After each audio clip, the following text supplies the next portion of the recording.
सबको जय यीशु। क्रिस्त में प्यारे भाइयों और बहनों, बाइबल एक परिचय उसके तीसरे एपिसोड में मैं आप सबों का हार्दिक स्वागत करता हूं आत्मदर्शन टीवी की ओर से। और पिछली बार मैंने प्रयास किया था आप सबों को बाइबल का मूल ज्ञान देने का, और इस तीसरे एपिसोड में हम पंच ग्रंथ एवं उत्पत्ति ग्रंथ पर मनन करेंगे। पुराने विधान के प्रथम 5 ग्रंथों को पंच ग्रंथ कहा गया है और बाइबल के इब्रानी संस्करणों में उसको तौरात कहा जाता है, जिसका अर्थ है संहिता। इसका कारण यह है कि इन 5 ग्रंथों में मुख्य रूप से यहूदियों के विधि निषेध दिए गए हैं, अर्थात उन्हें क्या करना था क्या नहीं करना था उनके बारे में दिया गया है। यह विभिन्न अवसरों पर प्रदत्त उन विधि निषेधों का संकलन है जिन्हें ईशवाणी कह सकते हैं। शिक्षा, आज्ञा, आदेश, उपदेश आदि विभिन्न अर्थों में ग्रहण किया जाता है। ईसाई लोग इन 5 ग्रंथों को मूसा के 5 ग्रंथ कहते हैं और ये सम्मिलित रूप में पंच ग्रंथ के नाम से जाने जाते हैं। इन पांचों का अलग अलग नामकरण इनमें वर्णित विशिष्ट विषय वस्तु के आधार पर किया गया है। और सबसे पहले हम देखते हैं उत्पत्ति ग्रंथ। पहले ग्रंथ को उत्पत्ति ग्रंथ कहते हैं क्योंकि इसमें सृष्टि रचना का वर्णन है, और दूसरा ग्रंथ निर्गमन ग्रंथ कहलाता है क्योंकि इसमें मिस्र से यहूदियों के निर्गमन का वर्णन है। तीसरा ग्रंथ लेवी ग्रंथ कहलाता है क्योंकि इसमें लेवी वंश के याजकों और उपयाजकों के लिए विहित विधि निषेध दिए गए हैं। और चौथे का नामकरण गणना ग्रंथ किया गया है क्योंकि इसमें यहूदियों की जनगणना का विवरण है। और 5वां विधि विवरण ग्रंथ कहलाता है क्योंकि इसमें प्रायः विधि निषेधों का पुनरुल्लेख है। तो अब हम देखते हैं उत्पत्ति ग्रंथ को। और उत्पत्ति ग्रंथ के 50 अध्याय है, काफी लंबा ग्रंथ है। और मैं उत्पत्ति ग्रंथ का परिचय आपको देना चाहूंगा और 7 मुख्य बिंदुओं पर मैं प्रकाश डालना चाहता हूं।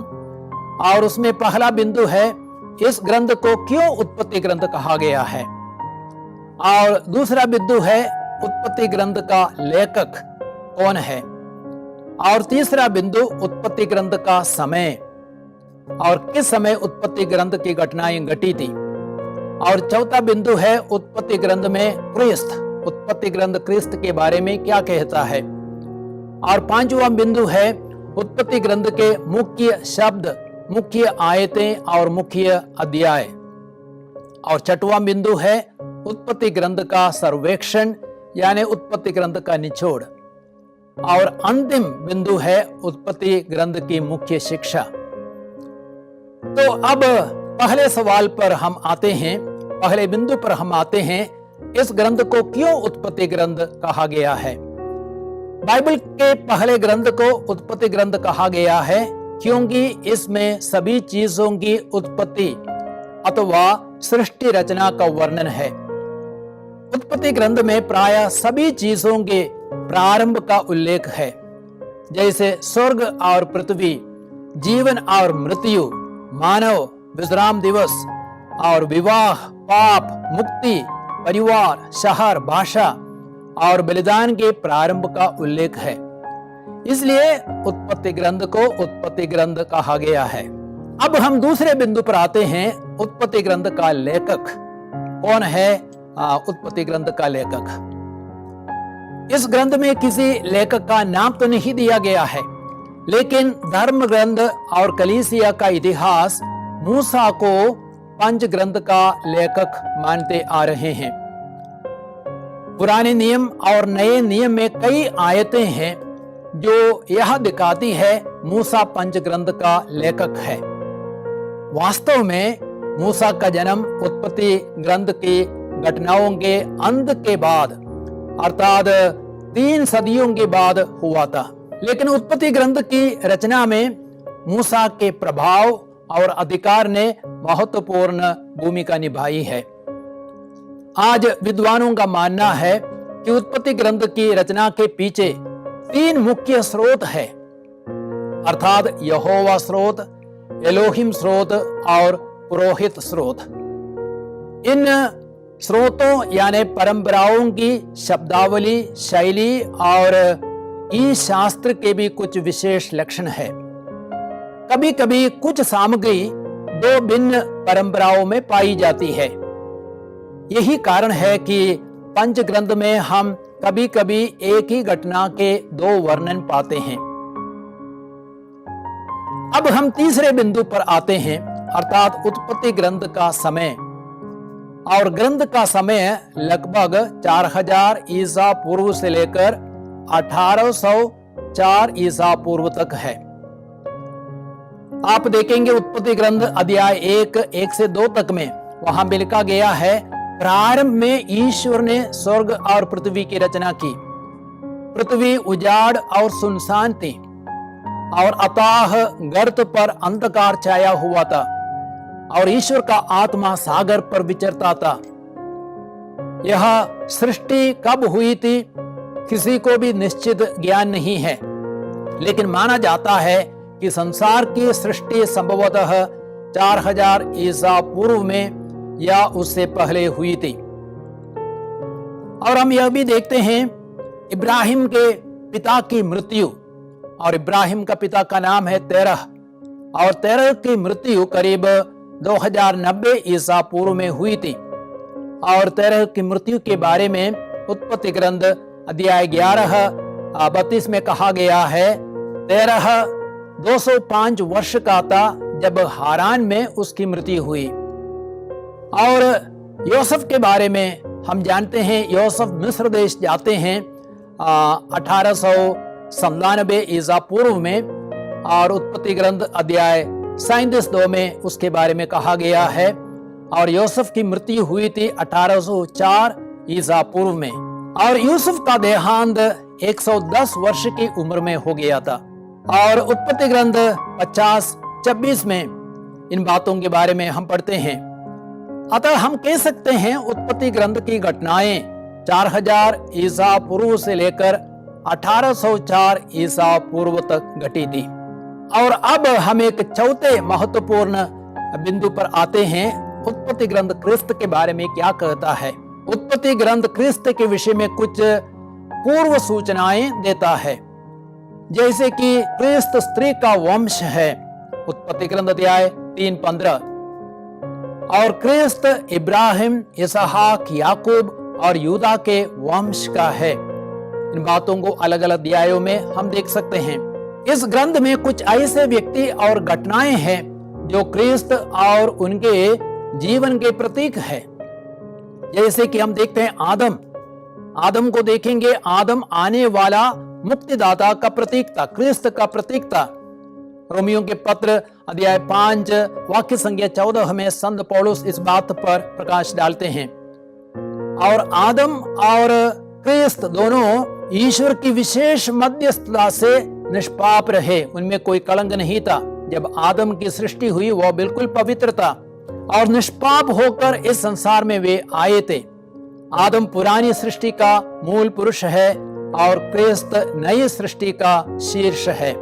और हाबिल के बारे में भी उत्पत्ति ग्रंथ प्रकाश डालता है। हाबिल का ईश्वर द्वारा स्वीकार्य रक्त चढ़ावा और कैन द्वारा उसकी हत्या क्रिस्त के चढ़ावे और बलिदान की ओर संकेत करता है। और उसके अलावा मेल्कीसेदक के बारे में भी हम उत्पत्ति ग्रंथ में पढ़ते हैं। उत्पत्ति ग्रंथ 14 वाक्य संख्या 17 से 20 तक में वह ईश्वर के पुत्र के सदृश है, अर्थात क्रिस्त के सदृश है।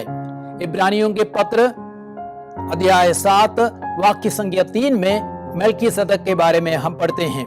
और यूसुफ भी क्रिस्त का प्रतीक है और वह निर्दोष था, फिर भी उसके भाइयों ने उसके साथ विश्वासघात किया, उसका तिरस्कार किया, चांदी के 20 सिक्कों के लिए जोसेफ की बिक्री की। और वैसे ही क्रिस्त अपने शिष्यों द्वारा तिरस्कृत हुए और चांदी के 30 सिक्कों के लिए वह बेचा गया था। तो हम लोगों ने देखा उत्पत्ति ग्रंथ में क्रिस्त के कई सारे प्रतीक हैं। अब हम 5वें बिंदु पर आते हैं, अर्थात उत्पत्ति ग्रंथ के मुख्य शब्द, मुख्य आयतें और मुख्य अध्याय कौन कौन से हैं। और मैं आपसे कहना चाहूंगा, मुख्य शब्द है प्रारंभ। उत्पत्ति ग्रंथ में प्रायः सभी चीजों के प्रारंभ का उल्लेख है। जैसे आपने सुना, स्वर्ग और पृथ्वी, जीवन और मृत्यु, मानव, विश्राम दिवस, विवाह, पाप, मुक्ति, परिवार, शहर, भाषा और बलिदान के प्रारंभ का उल्लेख है। और उत्पत्ति ग्रंथ अध्याय 1 वाक्य संख्या 1 में कहा गया है, प्रारंभ में ईश्वर ने स्वर्ग और पृथ्वी की सृष्टि की। तो मुख्य शब्द है प्रारंभ। और मुख्य आयतें कौन कौन सी है? Which are the main verses in the book of Genesis? तो मुख्य आयतें हैं उत्पत्ति ग्रंथ अध्याय 3:15 और 12:3। और 3:15 में ईश्वर सर्प से कहते हैं, मैं तेरे और स्त्री के बीच, तेरे वंश और उसके वंश में शत्रुता उत्पन्न करूंगा और वह तेरा सिर कुचल देगा और तू उसकी एड़ी काटेगा। तो जैसे आदि माता पिता का पतन हुआ, वैसे ही दयालु ईश्वर शैतान का सिर कुचलने के लिए स्त्री के वंश में एक मुक्तिदाता को भेजने का वायदा करते हैं। और एक दूसरी मुख्य आयत है उत्पत्ति ग्रंथ अध्याय 12 वाक्य संख्या 3। और वहां पे वचन कहता है, ईश्वर ने इब्राहिम से कहा, मैं तुम्हें आशीर्वाद देता हूं। तो अब्राम पृथ्वी भर के लोगों के लिए आशीर्वाद का स्रोत बन जाते हैं। और इसलिए भी कि मुक्तिदाता यीशु मसीह उसी के वंश में जन्म लेने वाले थे। तो अभी हम देखते हैं उत्पत्ति ग्रंथ का मुख्य अध्याय कौन कौन से हैं। और मैं आपसे कहना चाहूंगा, मुख्य अध्याय है अध्याय 12 और अध्याय 15। और अध्याय 12 में हम यही देखते हैं, इब्राहिम के साथ ईश्वर ने जो विधान स्थापित किया वह पूरे धर्म ग्रंथ में महत्वपूर्ण स्थान रखता है। इस विधान को हम उत्पत्ति ग्रंथ अध्याय 12 वाक्य संख्या 1 से 3 तक में, और उसकी पुष्टि उत्पत्ति ग्रंथ अध्याय 15 1 से 21 तक में हम पाते हैं। तो आइए अब हम उत्पत्ति ग्रंथ 12 1 से 3 तक देखेंगे। वहां पे हम देखते हैं, प्रभु ने अब्राम से कहा, अपना देश, अपना कुटुंब, अपना पिता का घर छोड़ दो और उस देश जाओ जिसे मैं तुम्हें दिखाऊंगा। मैं तुम्हारे द्वारा एक महान राष्ट्र उत्पन्न करूंगा, तुम्हें आशीर्वाद दूंगा और तुम्हारा नाम इतना महान बनाऊंगा कि वह कल्याण का स्रोत बन जाएगा। जो तुम्हें आशीर्वाद देते हैं मैं उन्हें आशीर्वाद दूंगा, जो तुम्हें शाप देते हैं मैं उन्हें शाप दूंगा। तुम्हारे द्वारा पृथ्वी भर के वंश आशीर्वाद प्राप्त करेंगे। तो इस विधान में हम देखते हैं, ईश्वर ने अब्राम को 3 प्रतिज्ञाएं की। पहली प्रतिज्ञा महान देश की प्रतिज्ञा की, और दूसरी प्रतिज्ञा थी महान राष्ट्र देने की प्रतिज्ञा, अर्थात असंख्य वंशज इब्राहिम के द्वारा उत्पन्न होने वाले थे।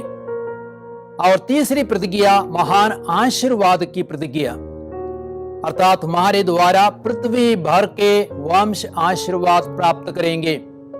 अब्राम पृथ्वी भर के लोगों के लिए आशीर्वाद का स्रोत बनते हैं, क्योंकि मुक्तिदाता यीशु मसीह उसी के वंश में जन्म लेने वाले थे। अध्याय 12 1 से 3 में जो वायदा किया गया उसकी पुष्टि हम देखते हैं उत्पत्ति ग्रंथ अध्याय 15 1 से 21 तक में पाते हैं, और उसको आप स्वयं पढ़ सकते हैं। अब हम 6वें बिंदु में आते हैं, अर्थात उत्पत्ति ग्रंथ का सर्वेक्षण। ऐसे तो उत्पत्ति ग्रंथ के 2 मुख्य भाग है, और प्रथम भाग है अध्याय 1 से लेकर अध्याय 11 तक, और उत्पत्ति ग्रंथ के प्रथम 11 अध्याय एक प्रकार से समस्त बाइबल की भूमिका प्रस्तुत करते हैं। इन अध्यायों में इस पर बल दिया गया है कि ईश्वर एक है और वह विश्व का सृष्टि करता है, और ईश्वर की विशेष मध्यस्थता के कारण आदि पुरुष और स्त्री अस्तित्व में आए और संपूर्ण मानव जाति उन्हीं की संतति है। लेकिन आदि मनुष्य ईश्वर की आज्ञा का उल्लंघन कर उससे विमुख हो गए। यह प्रथम अपराधता, मूल अपराधता यानी आदि पापता, जो दुनिया में आपदा, विपत्ति, दुख, कष्ट और मृत्यु ले आया। लेकिन इसके बावजूद भी ईश्वर भ्रष्ट मानव जाति के उद्धार के लिए एक मुक्तिदाता भेजने का वायदा करते हैं। आगे चलकर इन अध्यायों में एक और अपने भाई के हत्यारे काइन और उसके दुष्ट वंशजों का, और दूसरी ओर सद्धर्मी सेत और उसके वंशजों, ईश्वर भक्त हानोक और नूह आदि का वर्णन है। इन अध्यायों में दिखाया गया है कि कैसे मानव जाति दो विपरीत दिशाओं में, अच्छाई और बुराई की ओर जाती है। लेकिन दुख की बात है कि जल्दी बुराई प्रबल होती गई। इसलिए इस ग्रंथ में कहा गया है कि सब शरीरधारी कुमार्ग पर चलने लगे थे। उत्पत्ति ग्रंथ अध्याय 6:12 में हम पढ़ते हैं, मनुष्य जाति ईश्वर को भुलाकर मूर्ति पूजा तथा दुष्टता में फंस गई और अंत में ईश्वर ने जल प्रलय द्वारा उसके विनाश और सद्धर्मी नूह के द्वारा एक नई पवित्र पीढ़ी के निर्माण का निश्चय किया। लेकिन जल प्रलय के बाद बुराई ने नूह की संतति को भी प्रभावित कर दिया। मनुष्य जाति धरती पर फैलती गई और उसके साथ साथ मूर्ति पूजा और बुराइयों का भी विस्तार होता गया। तो इस प्रथम भाग में 4 मुख्य घटनाएं हैं, और वे 4 मुख्य घटनाएं कौन कौन सी है? सबसे बड़ी घटना है सृष्टि। ईश्वर ने सारे संसार और मानव जाति का सृजन किया। और दूसरी मुख्य घटना है मानव जाति का पतन। पहले पाप के बारे में हम पढ़ते हैं, आदम और हव्वा ने पाप किया और उस पाप के द्वारा मनुष्य ईश्वर से दूर हो जाता है। और दूसरे पाप के बारे में भी हम पढ़ते हैं, अर्थात कैन ने हाबिल की हत्या की। और इस दूसरे पाप के द्वारा मनुष्य से दूर हो जाता है।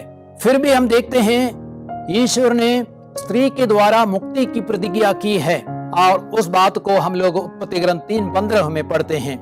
और अब तीसरी मुख्य घटना है उत्पत्ति ग्रंथ के पहले प्रथम 11 अध्यायों में, अर्थात तीसरी घटना है जल प्रलय। जैसे मनुष्यों की संख्या बढ़ती गई, पाप भी बढ़ता है, और ईश्वर जल प्रलय द्वारा नूह और उसके पूरे परिवार को छोड़कर सब मनुष्यों का विनाश करता है।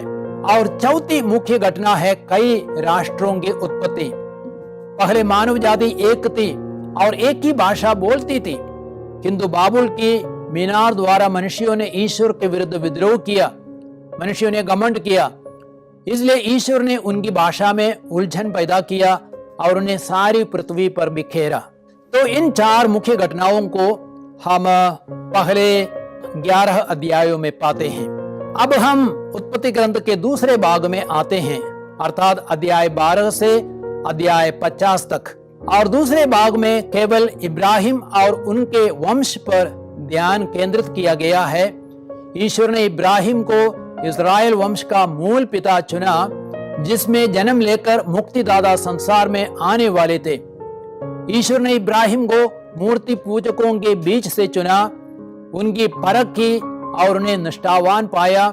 ईश्वर के प्रति आज्ञाकारिता का इब्राहिम को पुरस्कार मिला।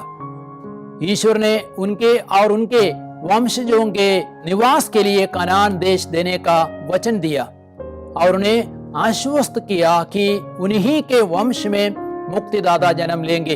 इब्राहिम के तुरंत बाद उनके पुत्र इसहाक और पौत्र याकूब, जो इस्राएल भी कहलाता है, उनका वृतांत दिया गया है, जो इस्राएल के 12 कुलों के 12 मूल पुरुषों के पिता हुए। और याकूब का पुत्र यूसुफ उसके भाइयों द्वारा चांदी के 20 सिक्कों में इस्माइलियों के हाथ बेचा गया और वे यूसुफ को मिस्र देश ले गया। लेकिन प्रभु ने यूसुफ को आशीर्वाद दिया और उसे मिस्र का प्रबंधक बनाया। जब कनान देश में अकाल पड़ा, याकूब अपने अन्य पुत्रों सहित मिस्र चले गए, जहां उनका विकास एक विशाल जाति के रूप में हुआ था।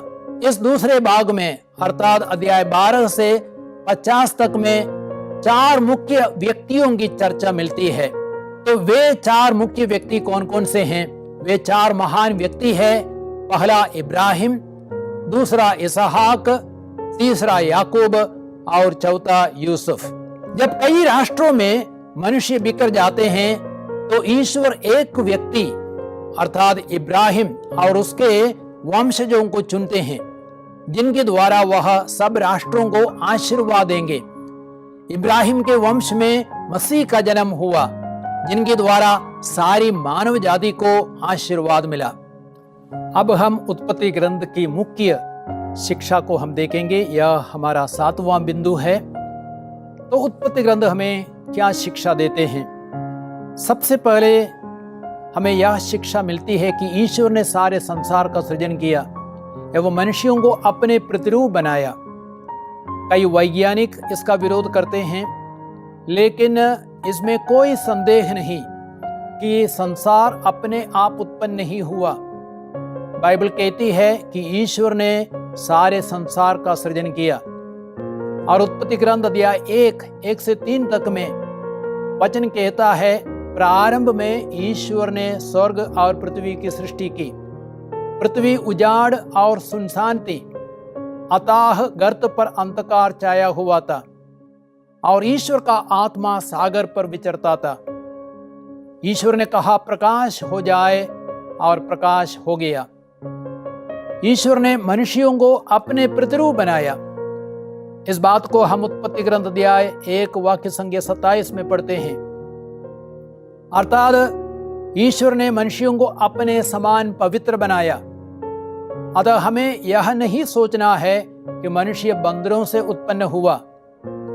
हमें अपने सृजनहार को आदर और सम्मान देना है और एवं उसके आदेशों पर चलना है।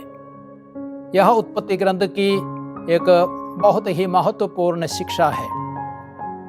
और दूसरी शिक्षा यह है, ईश्वर के आदेश को न मानना पाप है और पाप का परिणाम दंड है। उत्पत्ति ग्रंथ अध्याय 3 वाक्य संख्या 1 से 19 तक में हम देखते हैं, आदम और हेवा ने ईश्वर के आदेशों का उल्लंघन किया और ईश्वर ने उन्हें दंडित किया और उनके द्वारा सारी मानव जाति को दंडित किया। और आगे भी हम देखते हैं उत्पत्ति ग्रंथ अध्याय 6 से 9 तक में, नूह के समय में पाप बहुत बढ़ गया था, इसलिए ईश्वर ने जल प्रलय को भेजकर सारी मानव जाति को दंडित किया। नूह और उसके परिवार को छोड़कर सब लोग मारे गए। और आगे हम देखते हैं उत्पत्ति ग्रंथ अध्याय 19 में 1 से 29 तक में, वहां पे हम समलैंगिक पापों के बारे में पढ़ते हैं, होमोसेक्सुअलिटी के बारे में पढ़ते हैं। और उन पापों के कारण ईश्वर ने सोदोम और गोमोरा का विनाश किया। अतः हमें ईश्वर को मानना है और उनके आदेशों पर चलना है। पाप मानव जाति के लिए बहुत ही हानिकारक है। और एक तीसरी शिक्षा है, ईश्वर दयालु है और इसलिए उसने एक मुक्तिदाता का वायदा किया।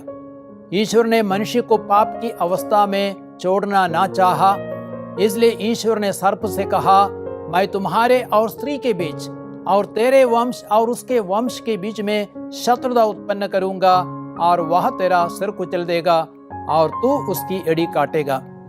उत्पत्ति ग्रंथ अध्याय 3:15 में इस बात को हम पढ़ते हैं। तो मुक्तिदाता को भेजने की तैयारी में ईश्वर ने इब्राहिम को चुना और उसके वंश के द्वारा मुक्तिदाता मसीह का जन्म हुआ। और एक अंतिम शिक्षा है उत्पत्ति ग्रंथ से हमें मिलती है, और वह है, हमारा ईश्वर बुराई को भी भलाई में परिणत कर सकता है। और यूसुफ के जीवन से यह बिल्कुल स्पष्ट है।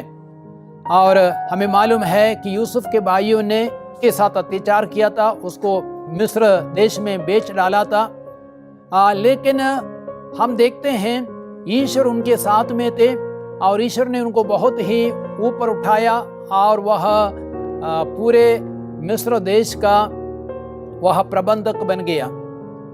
और जोसेफ ने अपने भाइयों से कहा, उत्पत्ति ग्रंथ अध्याय 50-20 में इन बातों को हम पढ़ सकते हैं, आपने हमारे साथ बुराई करनी चाहिए किंतु ईश्वर ने उसे भलाई में परिणत कर दिया और इस प्रकार बहुत से लोगों के प्राण बचाए, जैसा कि आजकल हो रहा है। तो प्यारे भाई और बहनों, हमारे जीवन में भी हो सकता है कई सारी बुराइयां हैं, कई सारे कष्ट है, दुख है, लेकिन यदि हम यूसुफ के समान ईश्वर पर भरोसा रखेंगे, ईश्वर के आदेशों का पालन करेंगे, ईश्वर उन सारी बुराइयों को हमारी भलाई में, हमारी अच्छाई में परिणत करेंगे।